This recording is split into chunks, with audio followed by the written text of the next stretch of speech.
Donc, Bismillahirrahmanirrahim.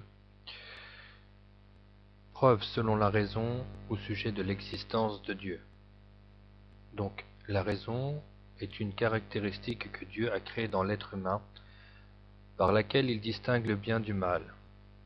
Dieu dit dans le Coran honoré, ce qui signifie « Et ils ont dit, si nous avions écouté, ou si nous avions raisonné, nous n'aurions pas fait partie des gens de l'enfer. » Dans Surat al-Mulk, ayat 10.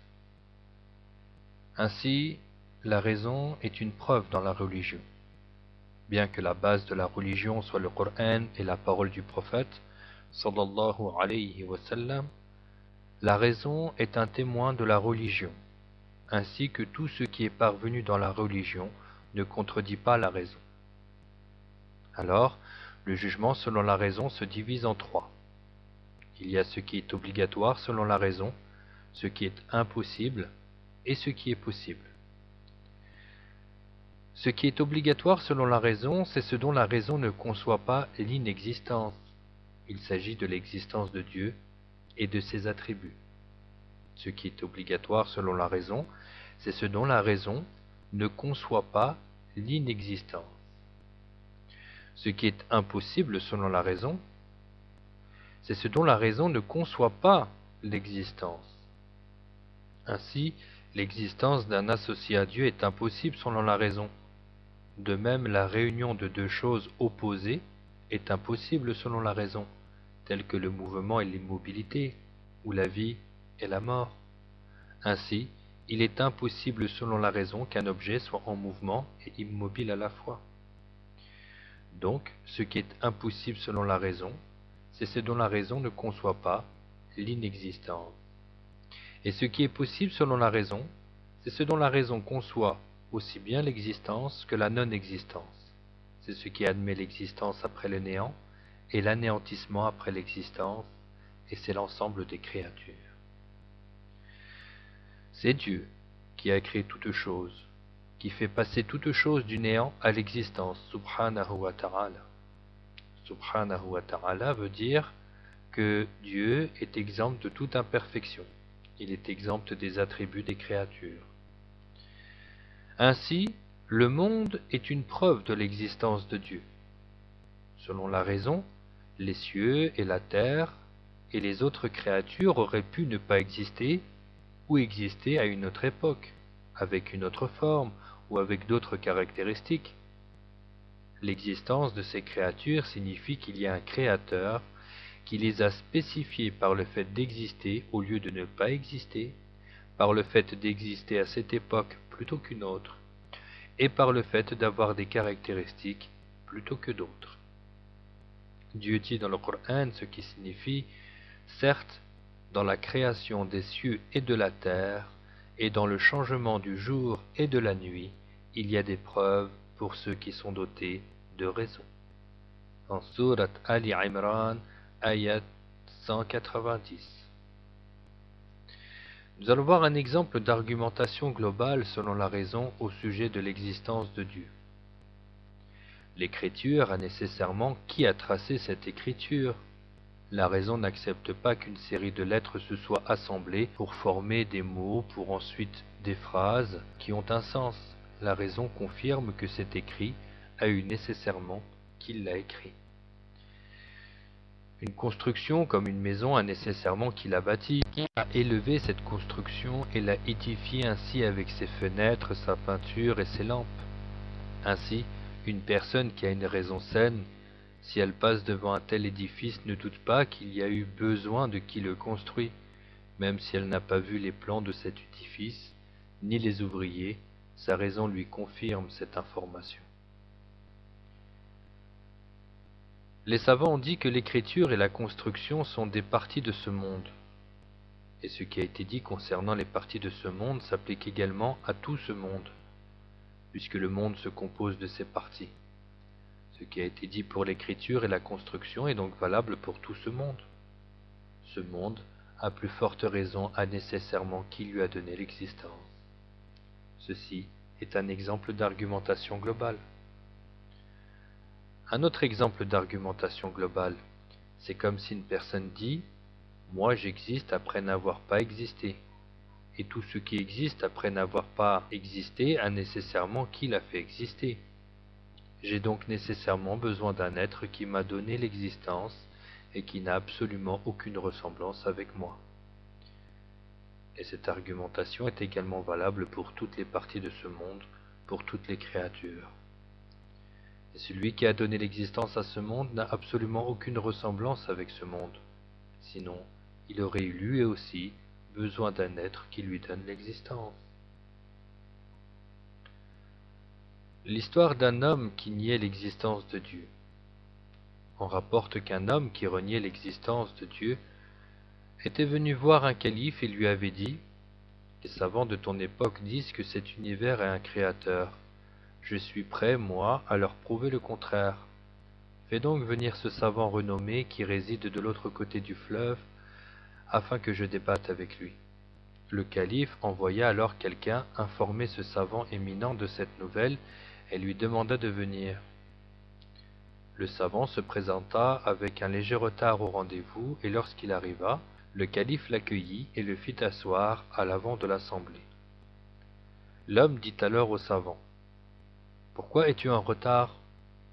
Le savant lui répondit: Il m'est arrivé une chose surprenante. Ma maison se trouve de l'autre côté de la rivière du Tigre. Lorsque j'ai voulu la traverser, je n'ai trouvé qu'une vieille embarcation dont les planches étaient entièrement disloquées, et lorsque mon regard s'est porté sur elle, ces planches ont alors bougé et se sont rassemblées. Elles se sont jointes les unes aux autres jusqu'à former une barque apte à la navigation. Tout ceci sans qu'aucun menuisier n'y ait touché et sans qu'un ouvrier n'y ait travaillé.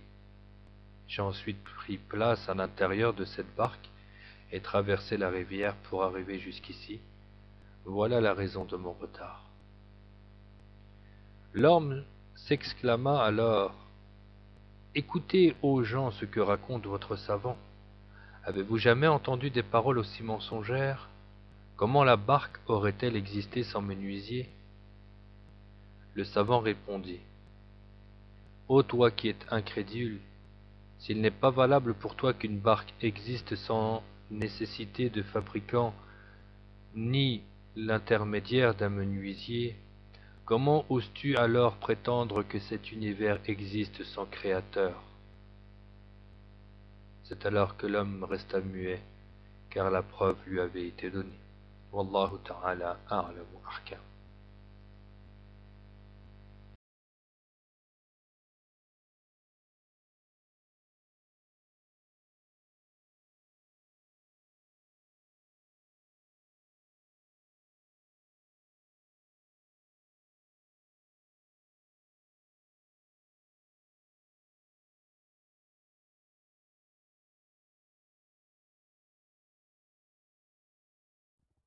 بسم الله الرحمن الرحيم والحمد لله رب العالمين.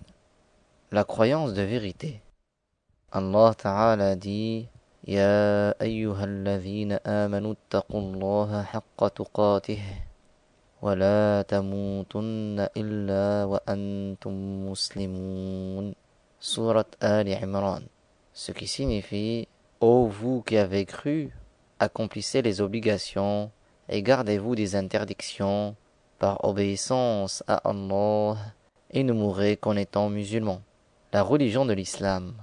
La religion de l'islam est la religion de vérité, celle que les raisons saines appuient, celle qui convient à toutes les époques et qui est la religion de tous les prophètes, depuis Adam, le premier d'entre eux, jusqu'à Muhammad sallallahu alayhi wa sallam, le dernier des prophètes. Allah a envoyé les prophètes afin qu'ils guident les gens vers le bien, la vertu et la piété envers Allah Ta'ala, et afin qu'ils les incitent à s'attacher fermement à cette religion jusqu'à la fin de leur vie. La piété. La piété envers Allah consiste à accomplir ce que Allah Ta'ala a ordonné d'accomplir et à se garder de commettre ce qu'il a interdit. Et pieux, celui qui agit ainsi. Le premier des devoirs est de connaître Allah Ta'ala, de connaître son messager Muhammad sallallahu alayhi wa sallam, et de croire fermement en cela. La prononciation des deux témoignages. Pour le non-musulman qui veut entrer en islam, la foi n'est pas acceptée tant qu'il n'a pas prononcé les deux témoignages. Quant aux musulmans, il lui est un devoir de les prononcer dans chaque prière pour que sa prière soit valable. Les deux témoignages sont Ashhadu an la ilaha illallah wa ashhadu anna Muhammadan Rasulullah. Ce qui signifie je témoigne qu'il n'est de Dieu que Allah et je témoigne que Muhammad est le messager de Allah sallallahu alayhi wa sallam. La signification des deux témoignages. La signification de Ashhadu an la ilaha illallah, je témoigne qu'il n'est de Dieu que Allah, est la suivante. Je reconnais par ma langue et je crois fermement par mon cœur que nul ne mérite d'être adoré hormis Allah Ta'ala lui seul. La signification de Ashhadu anna Muhammadan Rasulullah, je témoigne que Muhammad est le messager de Allah, est la suivante. Je reconnais par ma langue et je crois fermement par mon cœur que notre maître Muhammad sallallahu alayhi wa sallam, fils de Abdullah, est le messager de Allah, envoyé à tous les êtres humains et les djinns, afin qu'ils croient en sa loi et qu'il est véridique en tout ce qu'il a transmis de la part de Allah Ta'ala. Ce que l'on veut dire par les deux témoignages, c'est la négation de la divinité pour tout autre que Allah et la confirmation de la divinité pour Allah Ta'ala, tout en reconnaissant le message de notre maître Muhammad sallallahu alayhi wa sallam. Allah Ta'ala dit وَمَنْ لَمْ يُؤْمِنْ بِاللَّهِ وَرَسُولِهِ فَإِنَّا أَعْتَدْنَا لِلْكَافِرِينَ سَعِيرًا. Ce qui signifie, et celui qui ne croit pas en Allah et en son messager, certes nous avons préparé pour les mécréants l'enfer. Surat Al-Fatah, ayah 13. Walhamdulillahi Rabbil Alamin. La louange est à Allah, le créateur du monde.